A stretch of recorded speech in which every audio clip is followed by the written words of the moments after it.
নির্বাচন পর্যন্ত প্রফেসর ইউনূস টেনে নিয়ে যেতে পারবেন? কারণ আলটিমেটাম দিয়ে দিয়েছে বিএনপি, ডিসেম্বরের মধ্যেই নির্বাচন হতে হবে। আলটিমেটাম কে দিয়েছে? বিএনপির যিনি কার্যত এখন প্রধান ব্যক্তি তিনি দিয়েছেন, তারেক রহমান দিয়েছেন। এই মুহূর্তে ইউনূস যদি চলে যায় তাহলে সব থেকে বেশি খুশি হবে ভারত, তাই না? কারণ ভারতের কাছে ডক্টর ইউনূস হলো সব থেকে আপত্তি, মানে এনিমি নাম্বার 1 প্রফেসর ইউনূস। কারণ গত 10 মাস ধরে ডক্টর ইউনূস যেভাবে ভারতের সমস্ত হুমকিকে মোকাবেলা করেছেন, এই ব্যাপারে তার প্রশংসা করতে হবে। আমি ডক্টর ইউনূসের সরকার পরিচালনার অনেক কিছু সমালোচনা করি। আমি একটু আগে দুর্নীতির কথা বললাম, এবং তিনি যে রোডম্যাপ দিচ্ছেন না, সংস্কারের ডিফাইন করছেন না, এটার সমালোচনা করলাম। তিনি জাপানে গিয়ে যে বাংলাদেশের অভ্যন্তরীণ রাজনীতির কথা বলেছেন তার সমালোচনা করলাম। কিন্তু তার সঙ্গে আমি একটা প্রশংসা করতে চাই। আমি মনে করি বাংলাদেশের ইতিহাসে শহীদ প্রেসিডেন্ট জিয়াউর রহমানের পরে ভারতের হুমকি যদি কেউ সাকসেসফুলি মোকাবেলা করে থাকেন তাহলে তিনি হচ্ছেন ডক্টর ইউনূস। আমার বক্তৃতায় অনেকবার বলেছি যে বাংলাদেশে আমার আদর্শের রাজনীতিবিদের নাম হচ্ছে শহীদ প্রেসিডেন্ট জিয়াউর রহমান। কারণ তার সততা, তার সাহস, তার দেশপ্রেম আমাকে সারা জীবন অনুপ্রাণিত করেছে, যদিও আমি কোনোদিন সরাসরি রাজনীতি করি নাই। জিয়াউর রহমানের পরে আমি মনে করি ইউনূস সাহেবের মতো করে কেউ ভারতকে এত কনফিডেন্সের সাথে মোকাবেলা করেন নাই। এবং আমি আমার বিবেচনায় এই গত 10 মাসে আসলে ইউনূস কি বলে কূটনৈতিক ভাবে বা ইন্টারন্যাশনাল এরেনাতে ভারতকে পরাজিত করেছেন। এটা আমাদের জন্য খুব গর্বের কথা। তো আমি যেটা সবসময় বলার চেষ্টা করি, যার যেটা প্রাপ্য তাকে সেটা দেওয়া উচিত। কাজে আমার আহ্বান থাকবে সব রাজনীতিবিদদের প্রতি যে তারা যেন, রাজনীতিবিদ এবং সরকার উভয়ের প্রতি আমার আহ্বান থাকবে যে আপনারা দায়িত্বশীল আচরণ করুন।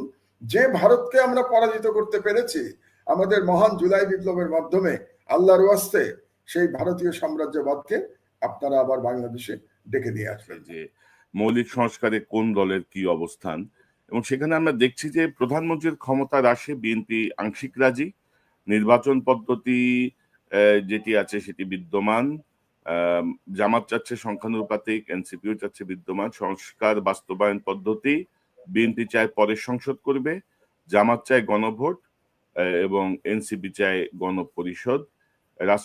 অর্থাৎ বিএনপি ধরেন অধিকাংশ যে পয়েন্টগুলো এসছে, অধিকাংশ না, বিএনপি কোনোটাই মানে নাই, বিএনপি কোনোটাই মানে নাই, যেটা মেনেছে সেটা আংশিক মেনেছে। তো এখন ধরেন এই যদি হয় অবস্থা, তাহলে ধরেন নির্বাচনের একটা দাবি আসছে, একটা বিষয় সামনে আসছে, তো সেই জায়গাটায় যদি ডিসেম্বরে নির্বাচন বা জুনে নির্বাচনে যেতে হয়, আপনি কি মনে করেন? আপনি তো বলছিলেন যে হাসিনার মতো কেউ যেন আবার ফ্যাসিজম কায়েম করতে না পারে, সেটা হচ্ছে মূল সংস্কার। তো এখন আমরা অল্প সংস্কার, বেশি সংস্কার যাই বলি, মূল কোন পয়েন্টগুলোকে আপনি বলবেন যে এই পয়েন্টগুলোর অবশ্যই একটি সংস্কার ছাড়া নির্বাচন হওয়া উচিত হবে না? আপনি আপনার সাজেশনটা একটু নিতে চাই। আমার সাজেশন তো গ্রহণ করবে না রাষ্ট্র, কোন রাজনৈতিক দলও করবে না। বাংলাদেশে যদি আপনি ফ্যাসিবাদের উত্থান আটকাতে চান তাহলে প্রধান নির্বাহীর ক্ষমতার সাথে পার্লামেন্টের ক্ষমতার যদি একটা ব্যালেন্স না হয় আপনি ফ্যাসিবাদের উত্থান আটকাতে পারবেন না। এবং আমরা দেখেছি যে এই ওয়েস্টমিনস্টার স্টাইলের যে ডেমোক্রেসি আমরা চর্চা করছি, এই স্টাইলের ডেমোক্রেসি শেখ হাসিনার মতো ফ্যাসিবাদ আমাদেরকে উপহার দিয়েছে। সুতরাং আমি বেশ কিছুদিন আগে, মাস দুয়েক আগে সম্ভবত, আমি রাওয়াতে একটা বক্তৃতা করেছিলাম বাংলাদেশের সংস্কারের উপরে, এবং সেখানে আমি বলেছিলাম বাংলাদেশে আমি মনে করি রাষ্ট্রপতি শাসিত সিস্টেমে ফিরে যাওয়া উচিত, এবং রাষ্ট্রপতি শাসিত সিস্টেমটা আমেরিকার মতো হওয়া উচিত, যেখানে প্রেসিডেন্ট 2 বার নির্বাচিত হবেন, 2 বারের বেশি হতে পারবেন না, এবং প্রেসিডেন্টের সাথে পার্লামেন্টের, ওদের দেশে যেটাকে কংগ্রেস বলে এবং সিনেট বলে, ওদের তো দ্বিকক্ষ বিশিষ্ট, আপনি জানেন, আপনি তো আছেনই ওই দেশে, কাজে আমি আপনাকে আর কি শেখাচ্ছি। তো যেহেতু ওখানে কংগ্রেস এবং সিনেট আছে, তো কংগ্রেস সিনেটের সাথে প্রেসিডেন্টের ক্ষমতার ভারসাম্য আছে। তো বাংলাদেশেও আমি মনে করি একটা প্রেসিডেন্সিয়াল সিস্টেমে আমাদের যাওয়া উচিত, প্রাইম মিনিস্টারের পদের কোনো প্রয়োজন নাই, এবং পার্লামেন্টের সাথে সেই প্রেসিডেন্টের ক্ষমতার সরকার কিংবা বিএনপি মানবে। তো বিএনপি সবসময় যেটা বলে, তারা একেবারে ৭২-এর সংবিধানকে তাদের কাছে এখন খুব ভালো মনে হচ্ছে। কেন তারা ৭২-এর সংবিধানকে ভালো বলে? তাদের তো বলা উচিত ছিল যে আমরা শহীদ জিয়ার সংবিধানকে সাপোর্ট করি। তো শহীদ জিয়ার সংবিধান তো ৭২-এর সংবিধান ছিল না। ৭২-এর সংবিধানে তো শহীদ জিয়া অনেক কিছু পরিবর্তন করেছিলেন, এটা তো আমি একটু পরে আসছি কি কি পরিবর্তন করেছিলেন। তো ৭২-এর সংবিধানে যদি থাকতে চান আপনি, তার মানে পার্লামেন্টারি সিস্টেমে থাকবেন। সেক্ষেত্রেও আমি মনে করি যে 2 টার্মের বেশি যদি আপনি প্রধানমন্ত্রীর সিস্টেম রাখেন, তাহলে আবারও বাংলাদেশে ফ্যাসিবাদ ফিরে আসার আশঙ্কা থাকবে। কাজে আমি বাংলাদেশের একজন প্রবীণ নাগরিক হিসেবে আমার প্রত্যাশা হচ্ছে যে অবশ্যই এখানে ছাড় দেওয়ার কোনো সুযোগ নাই।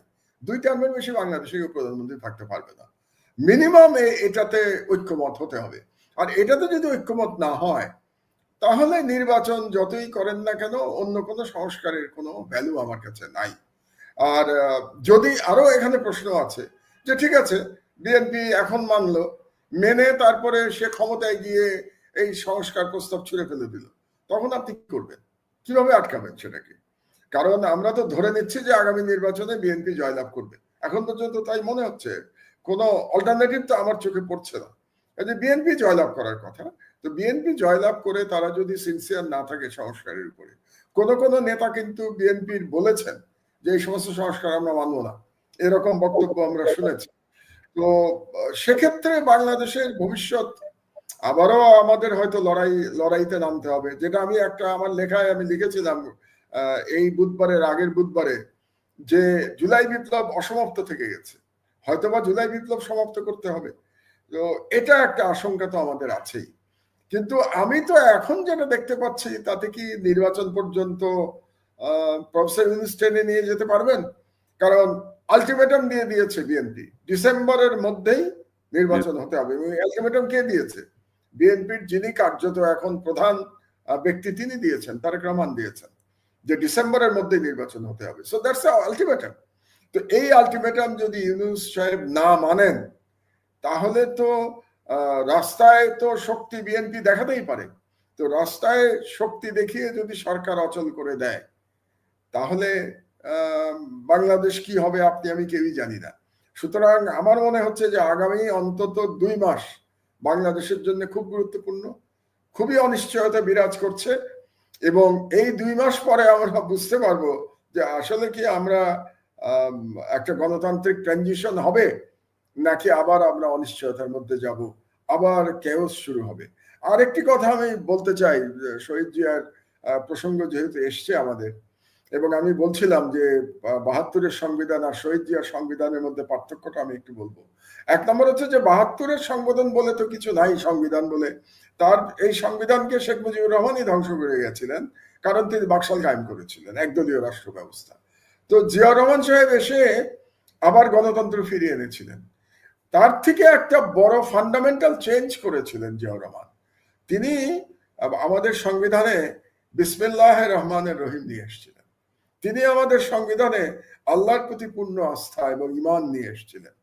এবং তিনি আরেকটি পরিবর্তন করেছিলেন, সংবিধানে তিনি লিখেছিলেন যে মুসলিম উম্মার সাথে সম্পর্ক উন্নত করাটা হবে আমাদের সংবিধানের ওয়ান অফ দ্য, মানে যেটাকে বলি আমরা নীতি, ওয়ান অফ দ্য ক্লজ ছিল এটা আমাদের নীতি। তাহলে এই যে বাংলাদেশে সংখ্যাগরিষ্ঠ জনগোষ্ঠী, 90% জনগোষ্ঠীর যে ধর্মীয় চিন্তা চেতনা ঐতিহ্য, এটাকে তিনি ফিরিয়ে নিয়ে এসেছিলেন তার সংবিধানে জিয়াউর রহমান সাহেব।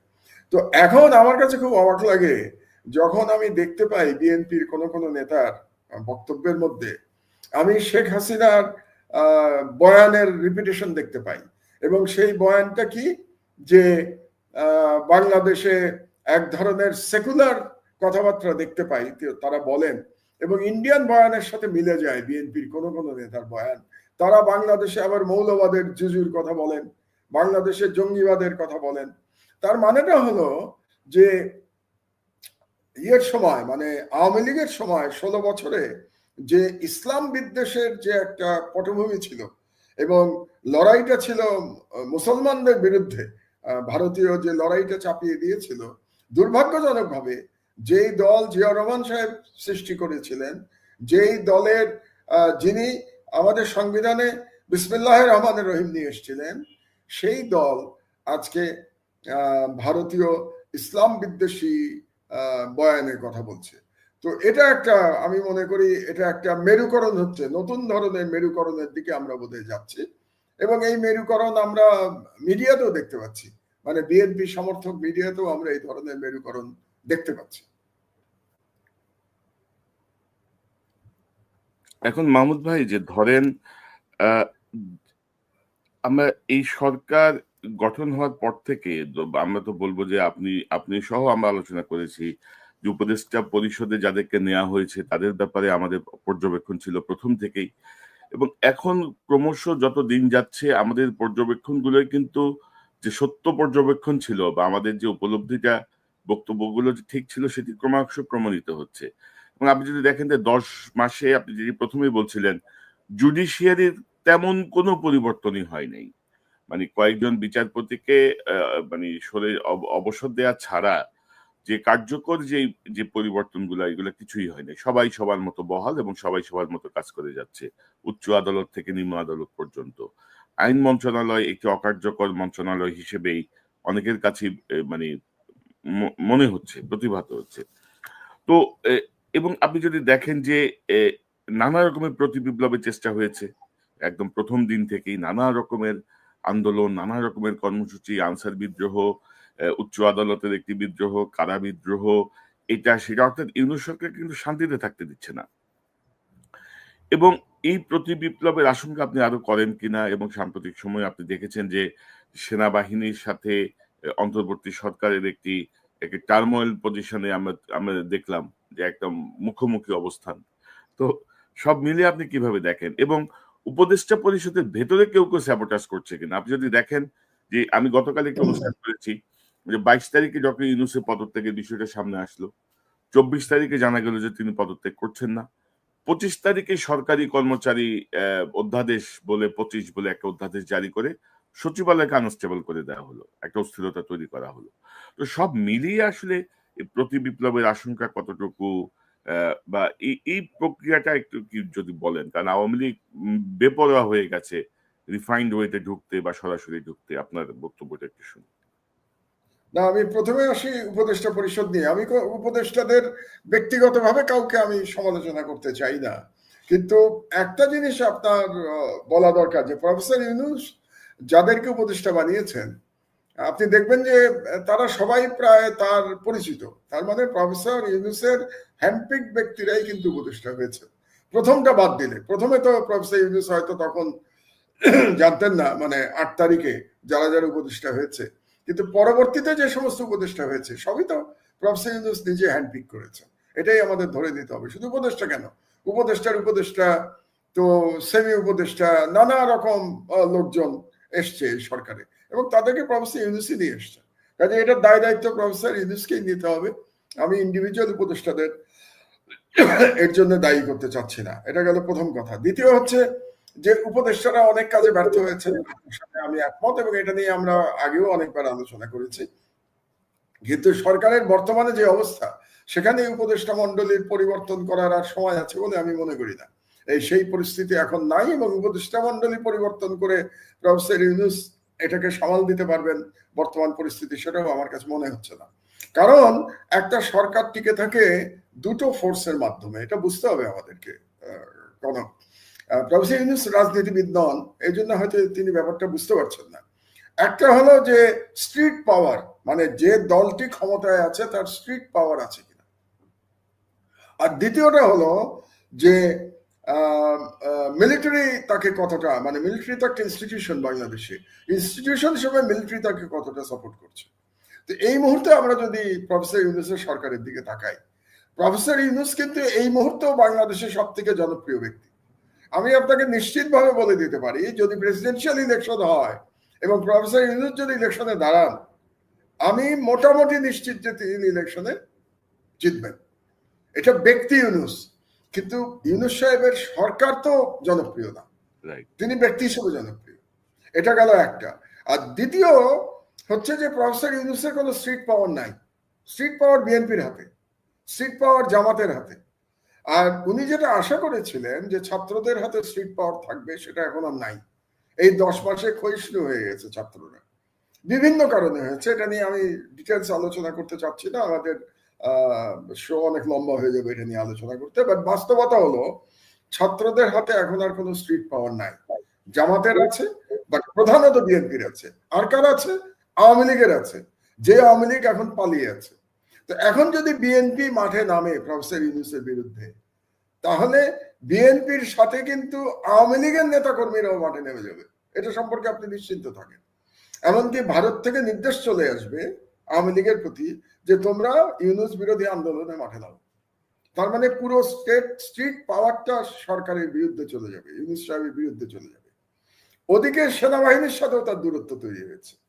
কি কারণে তৈরি হলো সেটা নিয়ে আমরা সেনা প্রধানের যে লাস্ট বক্তব্য নিয়ে অনেক বিতর্ক তৈরি হয়েছে, এটা নিয়ে হয়তো আমরা আলাদা আলোচনা করতে পারি এরপরে।